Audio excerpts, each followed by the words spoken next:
Assalamualaikum warahmatullahi wabarakatuh. Perkenalkan, nama saya Yunia Filianda dengan NIM 202033023. Di sini saya akan menjelaskan karakteristik klasifikasi media pembelajaran, kekurangan dan kelebihan media pembelajaran. Pengertian media merupakan bentuk jamak dari medium yang artinya perantara atau pengantar. Menurut istilah, media adalah segala bentuk atau saluran yang dipergunakan untuk proses penyaluran informasi. Media pembelajaran adalah segala sesuatu yang berupa orang, bahan, peralatan, atau kegiatan yang digunakan untuk menyalurkan pesan yang dapat merangsang pikiran, perasaan, perhatian, dan kemauan peserta didik sehingga mendorong terjadinya belajar pada dirinya. Fungsi media pembelajaran yang pertama, menangkap suatu objek atau peristiwa tertentu. Kedua, memanipulasi keadaan, peristiwa atau objek tertentu. Yang ketiga, kesempatan belajar yang lebih merata. Yang keempat, pengajaran lebih berdasarkan ilmu. Selain itu, ada nilai media pembelajaran. Yang pertama, media dapat mengatasi keterbatasan pengalaman yang dimiliki siswa. Yang kedua, media dapat mengatasi batas ruang kelas. Yang ketiga, media dapat memungkinkan terjadinya interaksi langsung antara peserta dengan lingkungan. Yang keempat, media dapat menghasilkan keseragaman pengamatan. Yang kelima, media dapat menanamkan konsep dasar yang benar, nyata, dan tepat. Yang keenam, media dapat membangkitkan motivasi dan merangsang peserta didik untuk belajar dengan baik. Yang ketujuh, media dapat membangkitkan keinginan dan minat baru dalam belajar. Yang kedelapan, media dapat mengontrol kecepatan belajar peserta didik. Yang kesembilan, media dapat memberikan pengalaman yang menyeluruh dari hal-hal yang konkret sampai abstrak. Selain nilai dalam media pembelajaran memiliki manfaat antara lain, pengajaran akan lebih menarik perhatian siswa. Yang kedua, bahan pengajarannya akan lebih jelas maknanya sehingga dapat lebih dipahami oleh para siswa. Yang ketiga, pengajaran akan lebih bersifat langsung karena metode yang digunakan akan lebih bervariasi. Yang keempat, siswa akan lebih banyak melakukan kegiatan belajar sebab tidak hanya mendengarkan uraian guru tetapi juga aktivitas seperti mengamati, melakukan, dan lain sebagainya. Klasifikasi media pembelajaran berdasarkan sifat dan jenis. Ada media auditif, media visual, dan media audiovisual. Media auditif yaitu media hanya mengandalkan kemampuan suara saja. Yang kedua, media visual yaitu media yang hanya mengandalkan indera penglihatan.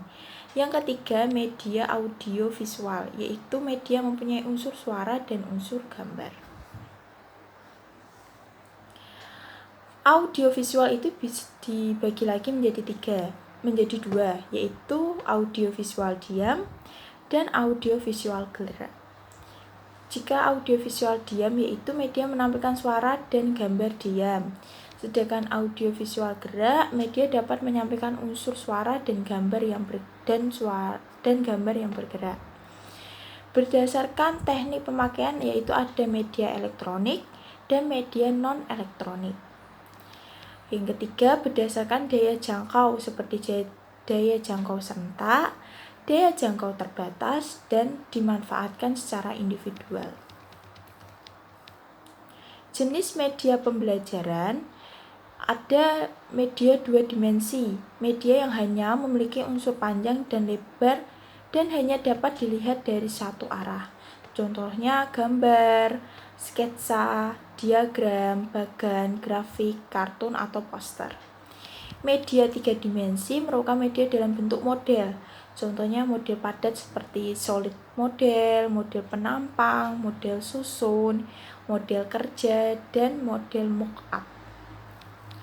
Yang ketiga ada media proyeksi, contohnya seperti slide, film strip, dan transparans.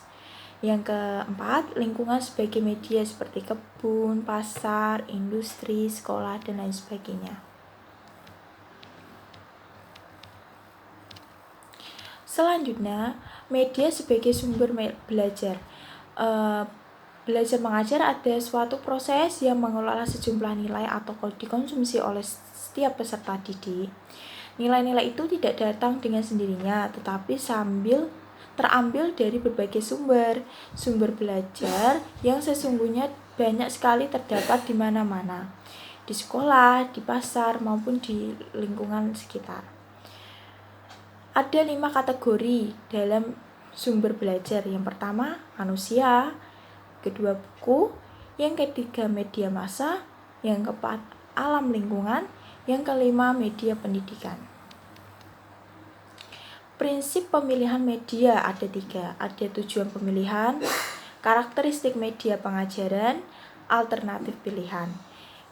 Prinsip penggunaan media ada 4. Yang pertama, menentukan jenis media yang tepat. Yang kedua, menetapkan atau memperhitungkan subjek yang tepat. Yang ketiga, menyajikan media dengan tepat. Yang keempat, menempatkan dan memperlihatkan media pada waktu, tempat, dan situasi yang tepat.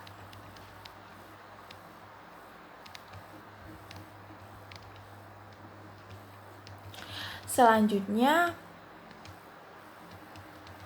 ada pemanfaatan media pembelajaran dalam 6 langkah yang ditempuh oleh guru pada waktu mengajar, seperti merumuskan tujuan pembelajaran, adanya fase guru memilih dan menetapkan media yang mana yang akan dimanfaatkan. Yang kedua, ada fase siswa atau kelas harus mempunyai persiapan. Yang keempat, langkah penyajian pelajaran dan pemanfaatan media. Yang kelima, langkah kegiatan belajar siswa. Yang keenam, langkah evaluasi pembelajaran. Sekian dari video vlog keempat saya. Mohon maaf jika ada salah tutur kata atau berbicara. Sekian, wassalamualaikum warahmatullahi wabarakatuh.